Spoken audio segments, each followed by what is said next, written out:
ሰላም ጤና ይሃበልና ክቡራት ተኸታተልቲ ትግራይ ሚድያ ኔትወርክ ንሎሙ ድማ ሓደ እዋናዊ ምድላው ሒዝናልኩም ኣለና ጀነራል ታደሰ ወረደ ነቶም ተመዛበልቲ ንምምላስ ከይዲ ንጅመር ኣለና ዝብሉ ዘለዉ ኣብ ማሕበር ብልጽግና ዘለዉ ኣካላት ምጥንቃቑ ሓደ ትሕዝቶና እዩ ዶክተር አብርሃም በላይ ዝሃቦ መልእኽቲ ዝተውሃቦ ግብረ መልስን ከምኡ እውን ተመዛበልቲ ክምለሱ ብወገን ትግራይ ዘለዉ ጠለባት ፌደራል ዝደልዩ ዘለዉ ውፅኢትን ዝሰርሖም ዘሎ ከይድታትን ዝምልከት ዝዳሰሰ ክኸውን ክሳብ ዳታ ምሳና ክጸንሑ ዓዲምና ሰናይ ምክትታል ጀነራል ታደሰ ወረደ 16 ነሐሰ 2017 ዓመተ ምህረት ኣብ ምኽባር በዓል አሸንዳ ከተማ መቐለም ኣብ ባሉኒ ስታዲየም ተረኺቡ ተጠንቀቑ ዝብል መልእኽቲ ይሕሊፈሎም ኣብቲ በዓል ካብ ፌደራል መንግስቲ ዝተላኻሉ ኡኻን ሚኒስተራት እውን ተረኺበን እየን ኣብቲ በዓል ተረኺቡ ጀነራል ታደሰ ወረደ ኣብ ጉዳይ ህሉ ኩነታት ትግራይ መደረ ዘስምዖ ኮይኑ ብፍላይ ድማ መንግስቲ ትግራይ ዘይፈልጦን ካብ ፍልጦ ግዚያዊ ምምሕዳር ትግራይ ወፃኢ ዝኾነ መስርሕ ምምላስ ተመዛበልቲ ይካየደሎ እዚ ትገብሩ ዘለኹም ኣካላት ድማ ታሪኽ ክሓተኩም እዩ ተጠንቀቑ ዝብል መልእኽቲ እዩ ኣሕሊፎም ምምላስ ተመዛበልትን ምውሓስ ግዛታዊ ሓድነት ትግራይን ጠንቂ ኩናት ከይኸውን ገለ ኣሕዋትና ኣብ ምዕራብ ትግራይ ካብ ግዛታዊ ምምሕዳር ትግራይ ኣፍልጦ ወፃኢ ዝገብርዎ ዘለዉ ንጎኒ ገዲፍካ ሕውእ ዝርርብ ብምግባር ተመዛበልቲ ጥራሕ ካብ ቁፅፅር ወፃኢ ንምምላስን ላዕላዊ ወሰን ትግራይ ከይተመለሱ ንትግራይ ጎደሎ ንምግባር ዝግበር ዘሎ ሽርሒ ፀረ ህዝቢ ትግራይ ስለ ዝኾነ ናብ ካልእ ዙር ግጭት ከም ዘእቱ ኣብ ታሪኽ ትግራይ ንባዕሎም እውን ጸለሎ ዝኸድኖም ምዃኑ ኣደ ትግራይ ናብ ሓዘን ካብ ምእታው ክቁጠቡ ከተሓሳስብ ይደሊ ብምባል ይሓቢሮም ቅድም ክብል ኣማኻሪ ዶክተር አብይ አሕመድ ኣብ ጉዳያት ምብራቕ ኣፍሪካ ዝኾነ ኣይተ ጌታቸው ረዳ ምስ ኦቻ ብምትሕብባር ብስርዓት ብልጽግና ኣዋፋራይነት ተመዛበልቲ ምዕራብ ትግራይ ናብ መረቦቶም ንምምላስ ይጽዕረሎ ዝብል ሓበሬታ ተወዚዑ ነይሩ ኣብ ዝሓለፉ መዓልትታት ጀነራል ታደሰ ወረደ ድማ እቲ ኣብ በዓል አሸንዳ ዘሕለፎ መልእኽቲ ነዚ ምዃንዮም ብዙሓት ዝገልጹ እንተኾነ ብኻልእ ገጽ ድማ ተመዛበልቲ ከይምለሱ ሓኒቆ ዝሓዘ በዓሉ ህወሓት ዝብል ቅዋም ዘለዎም ኣካላት ካብ መፈለምትኡ ካብ ምፍራም ውዕሊ ፕሪቶርያ ዝተዋላሸወ መስርሕ ንምምላስ ተመዛበልቲ ሓኒቆ ሒዝዎ እዩ ዝብል መልእኽቲ እንትሕልፉ እዮም ዝስምዑ ዝዕንቅፍ ዘሎ መን ንዝብል ሕቶ ክልቲዮም ማለት እውን ፌደራልን ህወሓትን እዮም ህወሓት ብሽም ተመዛበልቲ ስልጣኑ ንምውሓስ ክብል ይዕንቅጽ እዩ ዘሎ ፌደራል መንግስቲ ድማ ካብ መፈለምትኡ ጀሚሩ እቲ ውዕሊ ካብ ዝፍረም ኣብ ዕንቅጽኑ እዩ ዘሎ ምስ ህዝቢ ትግራይ ክፍርምና ኸኣለ ምስ ህወሓት የይሉ ንህዝቢ ትግራይ ወጊኡ መታን ከይበሃል እዩ እዚ ድማ ክሳብ ሕዚ ኣብ ምምላስ ተመዛበልቲ ዕንቅፋት ኮይኑሎ ይብሎም ብዋናነት ናይ ውዕሊ ፕሪቶርያ ካፍቶም ቁልፊ ሕቶ ተባሂሉ ዝቕመጥ ዝተመዛበለ ህዝብን በቲ ሕገ መንግስቲ መሰረት ከዓ ናብ ጎንፂ መሪሑ ዘሎ ናይ ግዝኣት ናብ ቦትኡ ምምላስን ናይ ፕሪቶርያ ካፍቶም ዕርዮም ወሰንቲ ምናልባት እውን ኩናት ከየልዕሉ እንደገና ብጥንቃቐ ክምለስ ዝግብኦ ሕቶ ሓደ ትርጉሙ ውዕሊ ፕሪቶርያ ከፍርስ እውን ናብ ኩናት ክቕይር እውን ዝኽእል ሕቶ ካልኣይ ምስ እዚ ተኣሲሩ ክለዓል ዝኽእል 1.2 ሚልዮን ዝኸውን ህዝቢ ልዕሊ 1 ሚልዮን ኣብ ውሽጢ ትግራይ 100,000 ኣብ ሱዳን ስደተኛ ኮይኑ ማለት እዩ ተፈናቂሉ ዘሎ ህዝቢ ንዓለም ሕብረተሰቡ ናይ ሰብኣዊ መሰል ሕቶ እዩ እዚ ብጣዕሚ ሓደገኛ እዩ ንሓሙሽተ ዓመት ካብ ገዝኡ ተፈናቂሉ እሞ ብጠበንጃ እሞ ጆኖሳይድ ተኻይድዎ ዝበሃል ህዝቢ ናብ ቦትኡ ይምልስን ወይ ከይምለስ ምግባር ወይ ከይምለስ ዝኾነ ተንኮል ምግባር ጥራሕ ዘይኮነስ ነዚ ናብ ቦትኡ ከይምለስ ዘይምትሕባር ማለት ወንጀል ብሰብኣዊ መሰል ኣንጻር ሳልሳይ ከይዱ ምስቲ ጆኖሳይድ ዝተኻየደ ሕብረተሰብ ብሄራዊ ሕቶ እውን እዩ ከልዕል ንህዝቢ ትግራይ ናይ ህልውና ሕቶ ምስቲ ብሄር ብዝተኣሰረ ናይ ህልውና ሕቶ ዘልዕል እዩ ራብዓይ ዘለዎ ትርጉም ኣብቲ ከባቢ እሱ ሰላም ክኸልእ ይኽእል እዩ ናብ ጦርነት ክመርሕ ዝኽእል እዩ ስኢልካ وعلى حدرة تقصرنا تباهله بزمس قصري ناي تخوابي ناي سلام زي مهلاو مخنيات كون يخلي نزي كي يخون زقور زلو فليت أمن كيف فلتون من يقوم زقبر زلو زبل كأنه تحطه خا ملاس كلتا تواسع تحيل له أبزي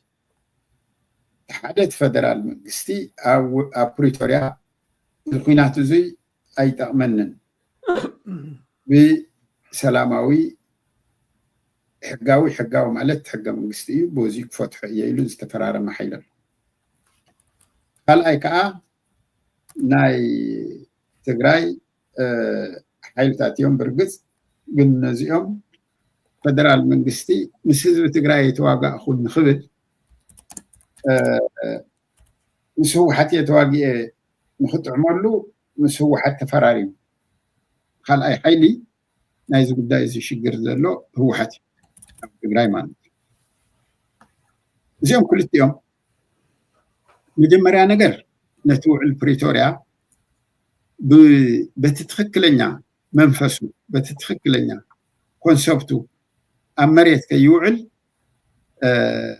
عبي فات السرحية نايلومي كلت عمتن فرقان ناسالسي عمتو زخيد زلو جزياو منقستي تايش مخناتهم تخكلنا جزياو منقستي انت تتعايشو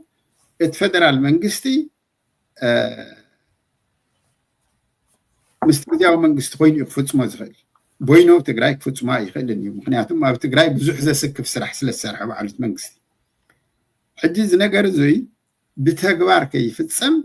نمثلن اتحزي عب تግራይ ዘሎ ጊዜያዊ መንግስቲ ብሕወሓት ዝምራሕ እዩ ዝብል ዳርጋ ብዙሓት ዝራዳዱ እዩ ቅድሚ እዚ ናይ ሕዚ ኣብ ትግራይ ዝመርሕ ዘሎ መሓወር ጊዜያዊ ምምሕዳር ትግራይ ኣይተ ጌታቸው ረዳ ዝመርሕዎ ኣብ ዝነበሩ እዋን ተመዛበልቲ ምምላስ ሎሚ ጽባሕ ዝብል ተደጋጋሚ ቆፀሮ ትርጉም ዘይብሉ መጽዋዕን ምንባሩ ዝዝከር እዩ ቅድሚ ጀነራል ታደሰ ወረደ ናብ ስልጣን ምምጽኡ ተመዛበልቲ ክምለሰሎም ዝብል ቅዋም ሕወሓት ኣብዚ እዋን ትኩረቱ ነኪዩ እዩ እቲ ሰልፍታት ንስልጣን ድዩ ነይሩ ዝብል መረራ ውን ዘቕርቡ ብዙሓት እዮም ወሲኾም እቶም እቲ ክፍተት ኣብ ሕወሓትን ፌደራልን እዩ ኢሎም ዝኣምኑ ኣካላት ዋላ እውን ውዕሊ ፕሪቶሪያ ሕወሓት እንተፈረመ ሕወሓት ካብ ጌጋታተይ ክእረም እዩ ዝበለ እምበር መንግስቲ ኮይነ ክሰርሕ ይኮነን ዝበለ ስለዚ ሕወሓት መንግስቲ እንተዘይኮንኩ ተመዛበልቲ ኣይምለሱን ብዝብል ዓብይ ዕንቅፋት ፈጢሮሎ ዝብል ርድኢት ዘለዎም ክልተ ዓበይቲ ሓይልታት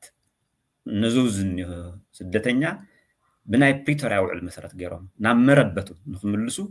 حلفنة زلون كلتا أكلاتيهم فدرال منجستن جزاو محدار تقرانيو بايزوي حدا شع زي واحد TPLF زبال كم ناي بريتوريا وعلي نفس أمون نوعون حلفنة كمستوها ونعتقبر زقرب ناريتيف تخكل يكونن جيجاي تخكل يكونن واحد ناي بريتوريا وعلي زفرمه ناي بريتوريا وعلي فرمو نخفت سما يكونن واحد ناي بريتوريا وعلي تجددوا بفنشو زفرمه او وينجل اتيه حق منقست تحسيه حق منقست او سرعات بعمصن بطورنتن كغلبت موكيره سلازي خاوزوزني مكراي خاوزوزني اجاي تماهير الله تقرم الله يقرتا إلو يزفرنا منبر حواحت ناي حزب تقراي وكيل كوينس أمونغو حزب تقراين أمونغو فيدرالن زقبر زنبرة دردر ناي سلام دردر ناي حزب تقراي وكيل نحزو يكونن زفرنا عم توصل بلو نيرو تقال الله بسرعة أبي حواحت يخات فرم كلون تلا ناي تو وعلي إيسان ستاي ناي تو وعلي إيسان سكو أمونغو حزب تقراين أمونغو فيدرال منجستن زقبر وعلو كيكونا نايتو وعلو إيسان سكو تورنت أطعونا يمبال ترقم كويس الله سلسة تورنت أمونغو منن نيرو إيزو زلا مالتيو فيدرال منجستي ويخا أبي أمونغو ناي إتيبيا فيدرال منجستن أمونغو حدا أشبار توهيلو دزيجنيت تغيرو زنبر حواحد زبال ناتو تعتقتن زقبر زنبر وقي إيو يلزبل مثل إيه هو أبي مناتم توقع أمونغو فيدرال منجستن أمونغو هزو تقراين كخون بو درجة خرائي دولي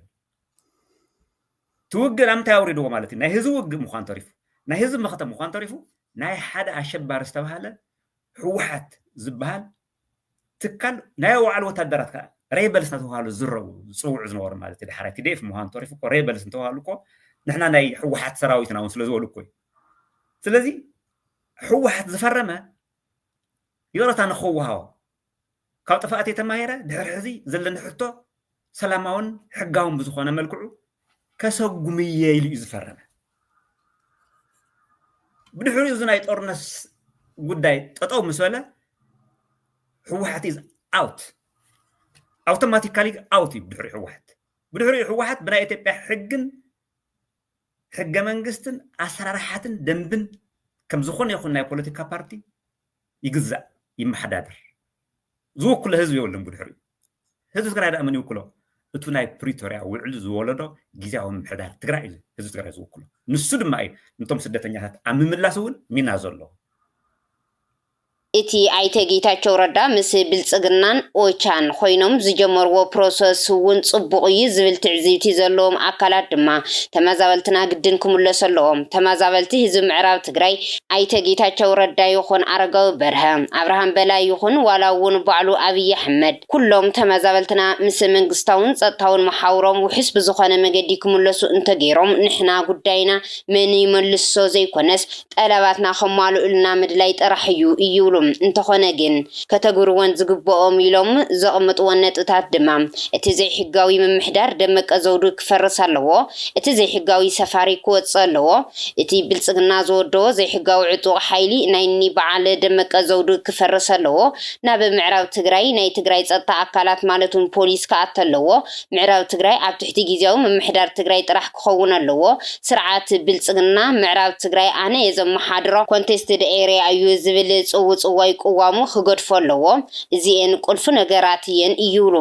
ኣይተ ጌታቸው ረዳ ምስ ኦቻ ኮይኑ እዚ ናይ ምግባር ዓቕሚ ኣለዎ ደ ዝብል ካልእ ሕቶ ኮይኑ እዚኣተን እንተዝገብር ምዕራብ ትግራይ ናብ ሰዋኑ ኣምሊሱ ተመዛበልቲ ምዕራብ ትግራይ እውን ምስ መንግስታውን ጸጥታውን መሓውሮም ውሕስ ኮይኖም ናብ መረበቶም ክምለሱ እንተዝገብር ኣብ ማእኸል ሑመራ ሓወልቲ ምተሰርሐሉ ዝብል ነዚ ሓሳብ ዘቕረበ መንቅሒ እንተኾነ ግን ይብል በቲ ዘሎ ህሉ ኩነታት እንትርአ ስርዓት ብልጽግና ተመዛበልቲ ይመለሱ ክብል ከሎም ምምሕዳር ደመቀ ዘውዱ ኣይፈርስን ማለት እዩ ይብል ናይ ብልጽግና ዕጡቓት ደመቀ ዘውዱ ኣይፈርስን ዘይሕጋዊ ሰፈርቲ ኣይወፅን ምዕራብ ትግራይ ናብ ግዛት ትግራይ ኣይምለስን ግዛታዊ ምምሕዳር ትግራይ ናብ ምዕራብ ኣይኣትውን ናይ ትግራይ ጸጥታውን መንግስታውን ኣካል እውን ኣይኣትውን ኣብ መወዳእታ ሪፈረንደም ብምክያድ ምዕራብ ትግራይ ሓድሽ ክልል ምግባር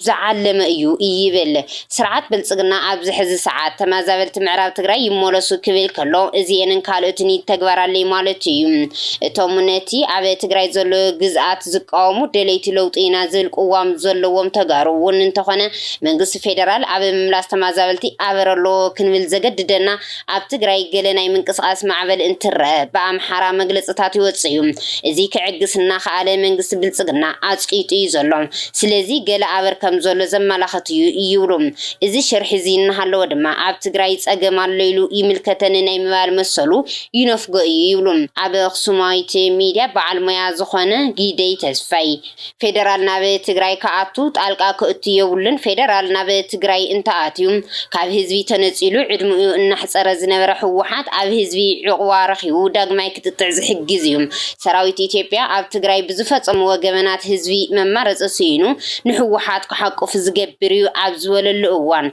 انتخنا جن فيدرال كجورز جبوا نجر معرض تجري بقولت في كمل اسم جواريو يبل فيدرالون أوكن عنا خمسة لززارب جدي بفلايد ما بوجن كل لمحرة جزء حاليا زوج عم مجلس تات فيدرال من تاي زي عقصو جزات مريض تجري قلتي في زي ملسان بمبال انتخنا جن اتي عبي تجري زفت سمزول جفعتات فلما أو يدوزلو حلف نتو كيتوات ناب تجري كتنقق بمنتاي عفوي يبل اتهاتسقم تقراوي بتقراوي كتفتح يزدل مجمرة أنا تردي خاندو ناف فيدرالسي ناوي إثيوبيا مئتاو حقاو مسوليو أيوتو يكون كنزل تزيعاتو جني مرز نعمنا تزيعاتو يمرز كمان تلك زي يمرز بحالي ليا حقاو يكون لا حقي كله بلا سبيخ خمتو لمبر كم عدي خم هزبي كلام كلام خفوت حيتولن نو حنتي جزي سمعني كود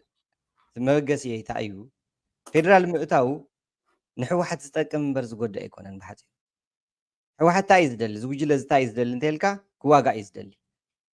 كواغا سلازدلون بتدغاغامي تنكوس يقبرلو نا بحرا مريتي مصلو صمدوني يقصلولو اي تغبرنا تهالي يقبرلو تخكل يكون كان تهالي يقبرلو سلازي خوينات انت تجمير من يزغدا من كيعنبولو تلكا زوم ساعات زيوم ريليفانت زخون خوينات انتهالي بحصير النوع المديد النوع ودن بيتي ريليفانت زخونو كوينات انتهالي اترايا كوينات انت زي حاليا ريليفانت هيكون ريليفانس يولو ابناي بوليتيكاو ديسكشن اتيم كعوتو اي يخلون سلازي نحنا تغارو تقاليسنا نزوم ساعات زيوم تزيك ايرنا يوم فيدرال مؤتاو نتي دحرتن سقعاتن نتي بدل تدميرو تغوس غاست بروباغندا نمن يسرح تي بروباغندا نشعبيان نحو حتن يسرح نحنا ناي سلام تقالستي عويلنا تتزاربنا ولا نتقتلنا دو ابز مقتال ناي مقتال شرحتات يخولوا اليوم ገንዘብ ከፊሎም ንሓደ ዓሻ ኢትዮጵያዊ ከረሽኑ ወይ ይኽእሉ እዮም ንሱውን ክርሽን ይኽእል እዩ ኢቲክስ የብሉን ድሓር ሰብ እናተቐተለ ከዓ ክቃለስ እዩ ክቃለስ ከሎ ዘቀድሞ ፀላዓ ከዓ እቲ ናይ ፌደራል ሓይሊ ይኸውን ኣሎ ማለት እዩ ስለዚ ናይ ፌደራል ምእታው ዝጠቅም ንህዝቢ ትግራይ እንተይኮነስ ኣነ ናተይ ርእይቶ እዩ ንህዝቢ ትግራይ እንተይኮነ ዝጠቅም እቲ ኩናት ክጋደድ እዩ ዘን ንመን ዝጠቅም ዝኸውን ነቶም ሰባት እዮም ዝጠቅም እንታይ ዳ ክገብር ኣለዎ ሓንቲ እዚኣ ጥራይ ናይ መወዳእታ ስምዐኒ ፌደራል ብግልፂ ግዝኣት ትግራይ ክምለስ ምንቅስቃሳት ተጀሚሩሎ ይብልዎ ኣለዎ ዶ እዚኣ ብቁልጡፍ ካብ ህወሓት ወፃኢ ስራሕ ክጅምር ኣለዎ በቃ ካብ ህወሓት ወፃኢ ግዝኣት ትግራይ ንምምላስን ካልኣይ ከዓ እቶም